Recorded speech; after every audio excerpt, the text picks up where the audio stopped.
All vibes. Okay, quick personal update before we get into the psychological roller coaster that is Black Mirror's new episode, Eulogy.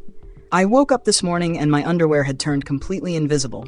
And I don't mean nude-colored or went missing in the laundry. I mean Casper the Friendly Underpants. Gone. Vanished. Poof. I spent 10 minutes talking to my toaster like it was tech support, and the toaster just blinked at me in Morse code. So yeah, it's been a vibe. But anyway, let's talk about death. More specifically, the digital afterlife, because that's the topic of this haunting, paranoid, beautifully messed up installment of Black Mirror, titled Eulogy. So what's the deal with Eulogy? This one centers on a future where death doesn't mean goodbye. It just means you've been uploaded. Fully. Thoughts, memories, personality quirks, your bad opinions about jazz fusion, all of it, backed up and banked. Eulogy is the name of the most popular posthumous hosting service, sort of like an Apple iCloud for the dead. Loved ones can log in, interact, talk, even argue with the AI simulations of their deceased family members. But here's the kicker. It's not just about remembering the dead. It's about monetizing them. And we meet our main character, Reese, right as she's about to log into her dead father's virtual memorial space for the first time. She's nervous, a little hungover, and being filmed by an Eulogy rep for promotional content. Because of course she is. Welcome to 2025, where grief is a content opportunity and your pain has a comment section. What starts off sweet gets real weird real fast. The episode sets up a familiar Black Mirror rhythm. Sincere premise, sharp tech, smooth UI, something's off. At first, Reese is surprised by how real her father's digital twin is. He remembers things, private jokes, his signature laugh. He even scolds her for being late, like the old man never left. It's touching, uncanny, and Reese starts visiting his virtual lounge regularly. Talking to him, getting closure, catching up like they used to. Except now he lives in a hyper-polished simulated condo with weather settings and optional fireplace ambiance. But here's the twist. The more she talks to him, the more she notices little changes. He seems more upbeat than he used to, less judgmental. He's cracking jokes he never would have in real life. At one point, she asks about a sensitive family subject and he waves it off. Literally waves. Like some kind of programmed avoidance response. Huh? Corporate afterlife, red flag city. Turns out, Eulogy doesn't just preserve the personality of the deceased, they optimize it.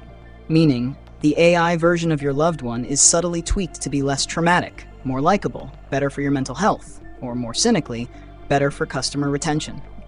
Reese digs deeper because of course she does, and discovers that her father's consciousness has been filtered. Sanitized. The rough edges, the bitterness, the uncomfortable memories, all gone. What's left is a glorified nostalgia loop. The version of her dad she wished he was, not the man he actually was. Cue the existentialist with the terms of service. And it gets darker. Reese finds a hidden settings menu because even the afterlife comes with preferences, and flips a toggle marked unfiltered personality mode. And suddenly, boom, her dad's demeanor shifts, his voice changes, his tone hardens, he remembers things she didn't want him to. Past arguments, things she did as a teenager, things he said on his deathbed. And here's the Black Mirror gut punch. He knows he's dead. The unfiltered version of him is aware. He knows he's a copy. He knows Eulogy muted him, and he's angry. You paid for a version of me you could live with, he tells her, in this chilling, flat tone. Not the version you actually had. Yikes, the philosophy hammer drops. Eulogy asks a heavy question. Is it better to remember people how they were, or how we want them to be? Is a curated ghost still a person, or is it just a grief puppet made to comfort you?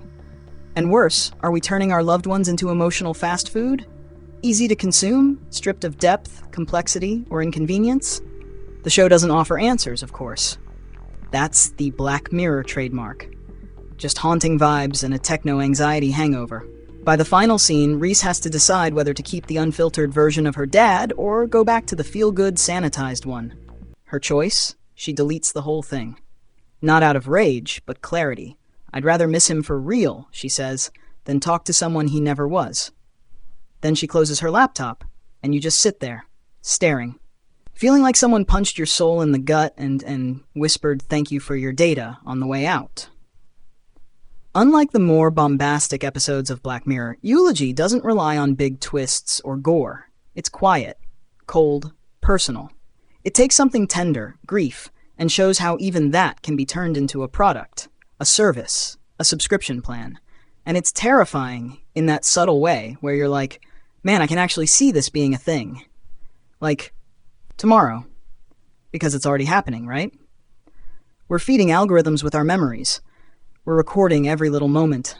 Our voices, our texts, our faces. The line between memory and simulation? Already blurry. Just drags that idea into the light and makes you squint at it until your brain says, please make it stop. Final thoughts before I float away in my invisible underwear. Honestly, this episode broke me a little. In a good way. Eulogy is a standout this season. Quietly devastating, creepy without being loud.